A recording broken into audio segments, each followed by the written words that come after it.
कन्यांचं पूजन केल्यामुळे आपल्याला षटकर्म सिद्धी प्राप्त होत असते। 7 कन्यांचं पूजन केल्यामुळे आपल्याला राज्य प्राप्ती होत असते।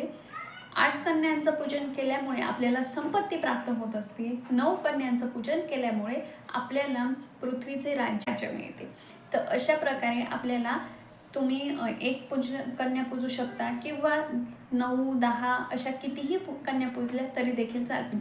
त्यासोबतच तुम्ही एक मुलगा हे भैरव म्हणून देखील पूजू शकता। एक छोटासा मुलगा, त्याला सुद्धा तुम्ही जेव घालू शकता।